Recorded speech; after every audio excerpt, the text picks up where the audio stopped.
Hello, everybody. Happy Tuesday afternoon, and welcome into Great Quarter Gals, the finest female freight show on the market, if I do say so myself. I'm Kaylee Niggs here with my partner in crime, Grace Sharkey, who, Grace, I feel like I just saw you, but I also feel like in between now and F3, it's been like 85 years. And I get to see you next week, too. So it's just rolling one after another. Yeah, it's been what 72 hours or something like that.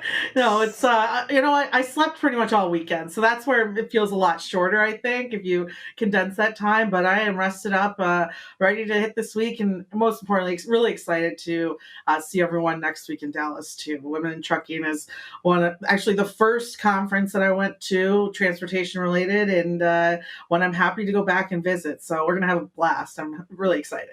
I am so stoked for next week. So last week was the Future of Freight Festival here in Chattanooga, Tennessee, the Freightway's biggest event of the year, and it was a banger. Like it was a blowout, right? We had record attendance, we had some incredible speakers, we had Manti Te'o there as a keynote, we had these incredible sessions, so many demos, but like maybe if I had to put our conference attendance, maybe 10% women, right? So like that shows the strides that we have to make in the industry still. And next week we have the privilege, the honor, and really just the luck to be able to go to that Women in Trucking event, which is in Dallas. It's their annual meeting. And this one, I'm pretty sure it's going to be almost all women. I know that Ellen told us, there's a place for men at this conference, but it's just going to be awesome to be surrounded by badass ladies. Yeah, it's really moving to especially watch the women who are up for different awards throughout the event give their speeches and the trials and tribulations that they've gone through to be where they're at today. So that's always really great to see. And I think what's interesting too about this conference that people might not realize is that there's a lot of it even takes you outside of just like women empowerment. There's going to be a lot of classes on claims, reading different types of contracts, marketing expertise, even down to like customer service tips and things like that. So not only will you leave with that feeling of women empowerment and having a group of people to lean on, but you're guaranteed to leave with some type of really great knowledge that's going to go back and help your business as well. Absolutely. So, of course, Dallas is the home of Triumph Pay, and Melissa Foreman, who is one of the heads of Triumph Pay, will be there at Women in Trucking. They're one of the key sponsors of this Women in Trucking event. So it's awesome to see that hometown representation. They'll have Whitney there, which is the driver simulation trailer. So you can get in and actually see what it's like to drive a truck. I honestly might jump in that. I'm really interested about it, so I might check in with that. The FMCSA director, Robin Hutchison, who we spoke to on this podcast 2 weeks ago now, will also be there. I believe she's one of the keynote speakers of the Accelerate Conference and Expo. And the really exciting thing about this is that they'll run it back in a virtual manner if you miss the in-person conference. So next week, it's really technically starts on Sunday with speed networking and goes through the 16th. But if you miss it, you can catch that December 6th and 7th, and it'll be played virtually. So they're really catering to everybody with this. Yeah, it's a really great one. And I will say I have been in Whitney before. You would be surprised how long it took me to start her up, let alone get her in gear. And it's almost like I forgot how to drive in general. And I will say I got around a corner. I think I've said this on the show before. I will get your load delivered. It won't be damaged, but it will take about 2 times the time that you thought it would take to deliver. So you have to get in there. You'd be so surprised the blind spots that are in a truck, and it's a really great simulation. And I think Ingrid's going to be in there for a good amount of time too. So it's Ingrid's place to shine. So I'm excited to see what she does at the event as well. I bill myself as a safe driver, right? Like I have one of those little trackers that's for my car insurance, my State Farm tracker that tells me, hey, you're saving money on your car insurance by being a safe driver. I will be the first to openly admit I could not drive a truck. Couldn't drive a truck, could not do it. Yeah. When I see like drivers have 4 million miles, I think Ingrid has a couple million herself. I think she's I'm three, like, how? at least three. Yeah. Yeah, it makes no sense to me. I mean, and not one dinger. Like it's crazy. So I am the same. I try to defensively drive as much as possible, but sometimes there's those blind spots that get you every once in a while. Absolutely. So, of course, we will be there next week. We'll be making content. We'll be shooting a bunch of great interviews. Honestly, could probably build out a great Quarter Gal show for the end of the year, but we won't do that to you guys. We'll keep it going live. But Grace, that's next week. I want to talk a little bit about last week, and I actually want to bring in our guest today because we've got Cassandra Gaines with us, who is transportation lawyer. She's the voice of Mad Gaines here on FreightWaves, and she's also the now founder of CarrierAssure. Cassandra was at F3 with us. So she was one of that maybe 10% female attendance, but one of our very vocal ladies in this industry. And we're so glad to have her as always. And let's break down the conference a little bit. First off, Cassandra, thank you for being here. I know we were supposed to be in studio today, but life happens, had to go home. Talk to us about being here in Chattanooga and the conference itself. You were right. The conference was amazing. Everybody was there. So I'm sorry to those who were not there. I told y'all you would get FOMO, and I bet you had it bad because it was a wonderful, wonderful conference. The networking was amazing. The speakers were amazing. Honestly, bravo to FreightWaves, bravo. But I'm with you when you say that there were like 10 females there. That is true. And the thing is it's important to remember, especially for all of us who've been in the industry for a long time. Another shout out to FreightWaves is that the industry is better because of FreightWaves. They gave us a voice, us women, a voice and a platform that we probably wouldn't otherwise have. Completely agree. I think when you look at the incredible women, not even just on our content, right? Like Kaylee, Sydney, myself, Mary, etc. The editorial staff that we have behind our team is absolutely amazing. I think people tend to forget about that, and it's so organic. It's very accidental that it's truly organic. There's no agenda over here of having that happen. We just have such powerful females that work really hard and want to deliver everything from what Kaylee does on FreightWaves now. It's Sydney to our editor-in-chief, Meg, even Clarissa Haas, right, on the investigative side, Joanna Marsh on rail. It's absolutely incredible, and it's purely organic, and I think that showcases the culture that we've been able to build here. Thank you, Craig, for that as well. In order to achieve those goals, and now we just need to work on bringing the industry up and making sure that's seen at the events as well. I've got to give a huge shout out as well to Amy Hart Phillips, who is the lead of our integrations team here at FreightWaves. And the last day of the conference, herself, Scott Bearhang, and Will Hopping all stood up to kind of make this joint announcement about some exciting things going on at FreightWaves. And Amy stood up there talking about now the sonar integrations that are going on. I think that we're up to over a dozen different integrations with different TMS platforms and different FreightTech platforms now.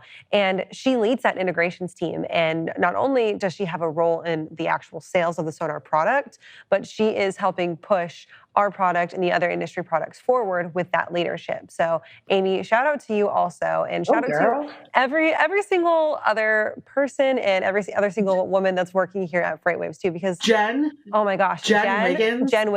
If you don't know who Jen Wiggins is, she is the person that just she's the glue to the event. She's the person that gets it done. She's the person that has it handled. She is the woman behind the curtain. So if you don't know who Jen Wiggins is, get on LinkedIn, add her, thank her. Don't thank me. Don't thank Kaylee. Jen, this is to you. Thank you so much. So, Cassandra, let's talk a little bit about your favorite part of F3. What was the icing on the cake moment for you? Ooh, see, I'm a big networker. It's like I felt like everybody was there. Even people we haven't seen since COVID were venturing out and they were excited to be there. So that was, for me, that was the big icing on the cake, was just I got to see so many people and also so many new products. So FreightWaves had a startup alley. So companies like myself, which I launched CarrierAssure this year, we're small, we're growing, and there are other companies in our industry that couldn't make it on the big stage, but FreightWaves gave us a platform on the FreightWaves Startup Alley. I thought that was cool. I was addicted to it. I was sitting there watching so many presentations, and I also got a chance to present as well. How did that go? I know it's been a while since we've had you on the show to talk about CarrierAssure, but how did the demo go, and how has CarrierAssure been growing so far? Thank you for asking, by the way. It's been a amazing journey. So Grace, since the first time we met, I've always wanted to build something like this. It is much needed in the industry right now. Double brokering, cargo theft, fraud, hostage loads are all problems in the industry. And this software helps prevent those problems. So it gives a quick score, like a credit score. So the demo that I provided was showing the people at FreightWaves a glimpse into the product and how we provide the score. And it's an easy A through F. And I showed some of the F carriers and why you should avoid even hiring them, and what you should do if you need to hire them, and how to mitigate the damages or any losses that may result from there. So having that type of scoring system, it's like easily intuitive, right? Like people are like, yes, F grade, no thank you. Yes. A grade is absolutely good. And that makes things very, like, it's easy to understand, right? How does that compare to some of the other types of scoring technology that exists in the industry right now? Is it easier to do just because it's that simple A through F scale, and it's not like, well, this one has 5 stars from this person and 3 stars from this person, so like it averages out to 4 stars, and I don't know, can I trust them, can I not? It's such a good question, because I don't think anybody has come out, at least the 10 years that I've been in the industry, with just a flat out, here's a score, like a credit score, here's a grade, here's what we're going to do to predict the carrier's performance. What we've seen is what you mentioned, which is users reviewing carriers with stars. And like you said, you don't really know. I mean, they could be a 3-star, but I mean, they get there. But it could be a 5-star, but they still double broker. You don't know. The star system is a little bit, more of user based and what users of that product might give. So you're right. We just have the stars. So for now, this is the first product that actually scores and tries to predict how a carrier is going to act. It's like a steak, like going to a steakhouse, right, and reading a Yelp review. Like, they gave me food poisoning, but it tasted good at first. Like, I don't know. It's so good at the moment.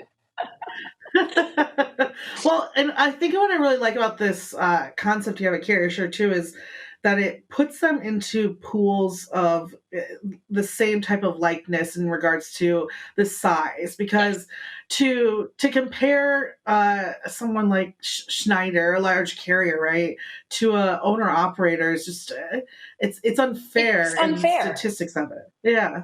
How does that It work totally exactly? is. How do you weigh that out, and how have you built that over time?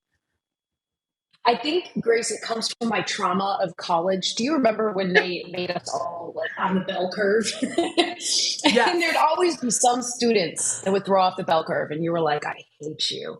Like, I know you are studying. You need to go and get drunk on the weekend and be like the rest of us. You're fucking up the bell curve. Classic Cornell. Oops, sorry, am I right? Yeah. Yeah. So I'm traumatized from that. So, that was what I reached for when I created this grading. I mean, obviously we hired data scientists, but we put the carriers into their own, what I call classrooms based on truck count. And then we compared them to each other on every single data point. So we're like, where should you be with inspections? Where should you be with your contact information? I mean, yeah, you got violations in your last inspection, but is that compared to your peers good, bad, okay? And we bell curved it.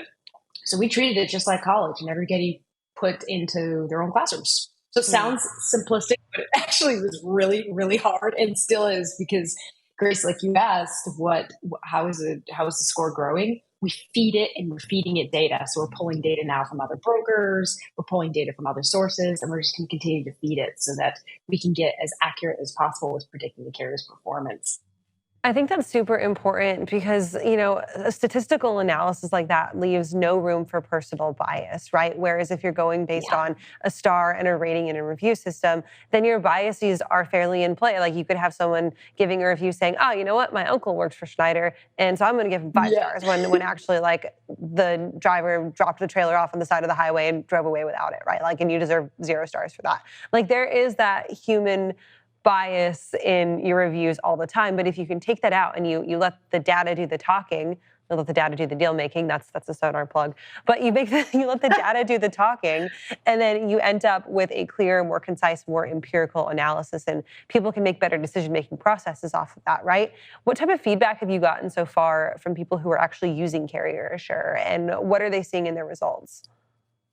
At first, they're always terrified because you can upload all your carriers and you can get a pool, like an analysis of how like many are A's, B's, C's, and F's. And they're always terrified. They're like, oh, I don't want to upload my carriers because what if they're all F's? But don't worry, they're not.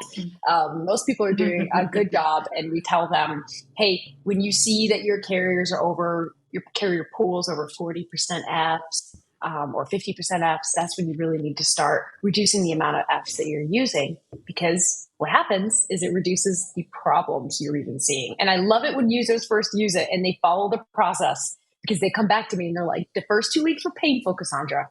But after that, we did see less double brokering, less hostage loads. I have customers that tell me they've never had double brokering ever again. So it's like feels good to hear people tell me that. And it's amazing feedback to hear. But it's hard. It's hard work on both sides of the table. Yeah, you have to you go from making that quick last minute decision of what carriers you're gonna choose and hope for the best outcome, to coming up with a strategic actual agenda of how you're gonna treat your shippers freight. And I think it's changed, right? It's hard. It's always going to be hard, but I love hearing that, like, no double brokering situation, because at the end of the day, I know it's something you're overly passionate about, even with your own swag, but just in general, being a lawyer in this industry as a whole. And, I'm interested on that lawyer piece, because that's what we all know you for. That's your intro into this wonderful industry and how I met you. How do you feel going into 2023 from the transportation lawyer perspective?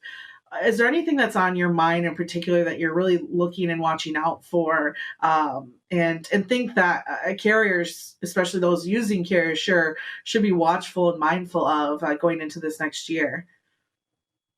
Yes, I'm glad you asked that. Of course, we have double brokering and cargo, a lot of cargo theft, by the way. I hope everybody's listening to Grace's question. You're listening right at this moment, because there's a lot of cargo theft and it's on the rise. I'm hearing a lot of it. The other one is identity theft. That's happening a lot. So when someone calls in pretending to be a carrier and then they steal the freight or do something wrong with the freight, that is really heavy right now. I hope everyone out there is very careful. But the other piece that is on the horizon, and this is more from a legal perspective, even heavier legal perspective, which is the customers, the shippers, they're going to have a little bit more negotiation power coming up over the next 6 months. So they're going to start presenting everyone with a lot more contracts, with a lot more requirements. And Grace remembers this back from her days of being in freight. I mean, you could say she still is. She's got a thumb on everything. But when she used to work for a logistics company, I'm sure she remembers these contracts. They were onerous, right? They wanted you to have all sorts of insurance. They wanted the broker and the trucking company to pay for everything and anything that could have gone wrong with the cargo, and be on time, and you get penalties. So I think we're heading right back into that type of season. And that's what we're going to expect with RFP season as well.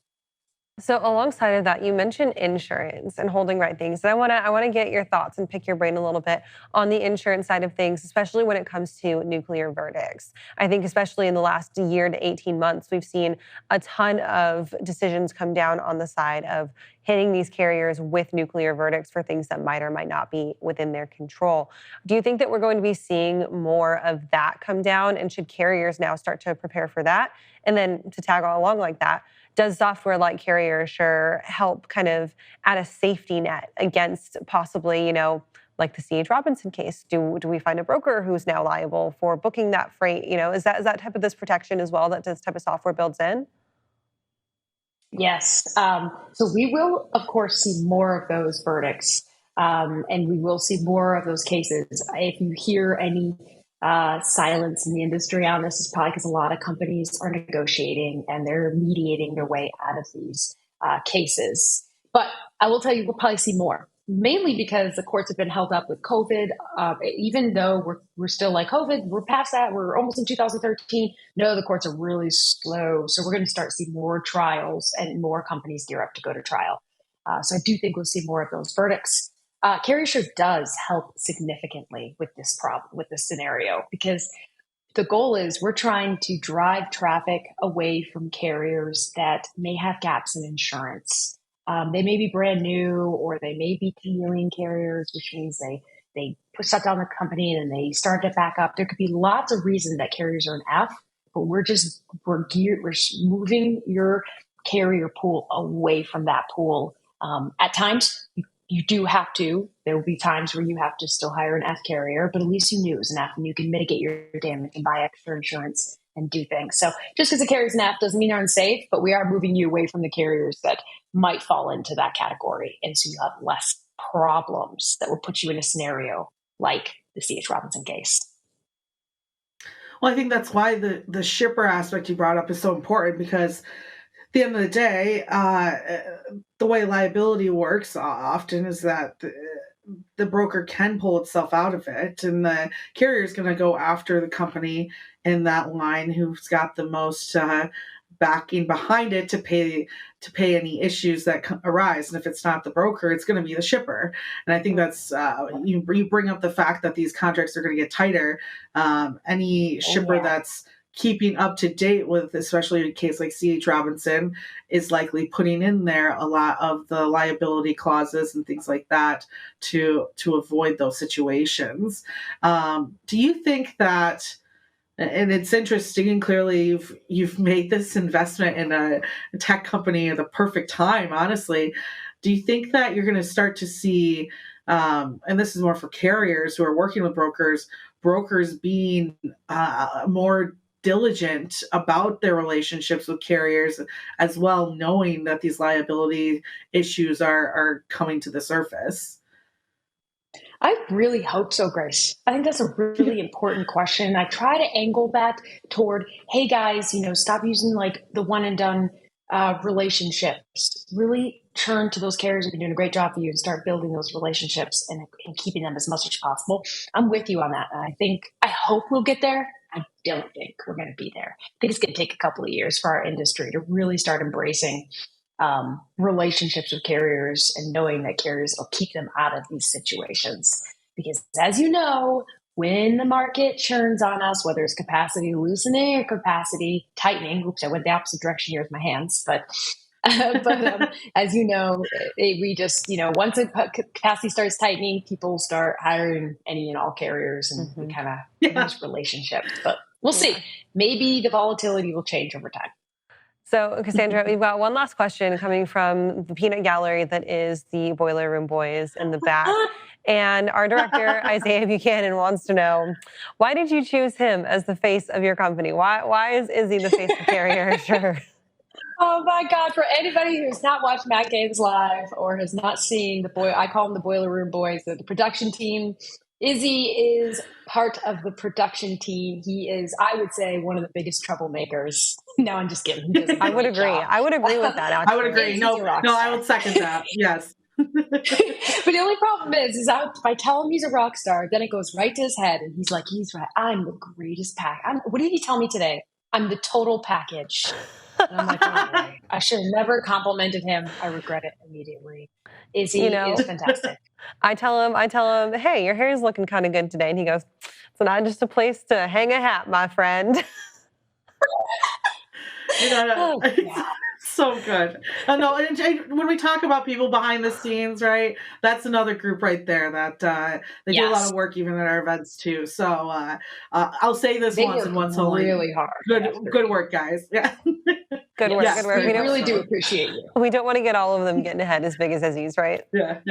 Not a great quarter, gals. Not a great. There's not enough space in the back room for all of them if that happens. Cassandra, thank you so much for joining us today. As always, we love having you part of the FreightWaves ecosystem. For folks who want to watch Mad Gains, that's Friday afternoons. But for people who want to get involved and maybe learn a little more about CarrierAssure, where can they go to do that? They can go to CarrierAssure.com. That's ASSURE.com. Or you can just type in Cassandra Gaines, or they can follow Kaylee and Grace. I'm right behind them on LinkedIn and everything they're doing. I'm their biggest cheerleaders. They're amazing. And you can always find me. Love her. Love her Love for sure. her so much. big reason why I'm here in this industry, and I just love getting a chance to talk. I look back and everyone go to our YouTube, scroll all the way back to when she first started making videos. The content is, if you're a new brokerage and you're trying to figure out the industry from a law perspective, she answers every single question you could ever ask for. So there you go. There's your binge for the next week. It's just binging Cassandra Gaines content. Well, Grace, that does it for us here today. But I am so stoked to meet up with you in Dallas in less than a week now. I think I'm flying in on Yes. Sunday. So I'll make it there for the speed networking round. And if you're at Women in Trucking, if you're going to be there, feel free to shoot me a message, shoot Grace a message on LinkedIn. We would love to see you guys, love to meet up and do some content. Grace, take us home. Tell us where people can find your radio show. Yes, check it out every day, Monday through Friday on Sirius XM, the Road Dog Trucking Channel, channel 146 from 5 to 7, replayed from 11 to 1 a.m. as well. So, and you can get on demand. If you do have Sirius, you got the app too. So check us out every single day.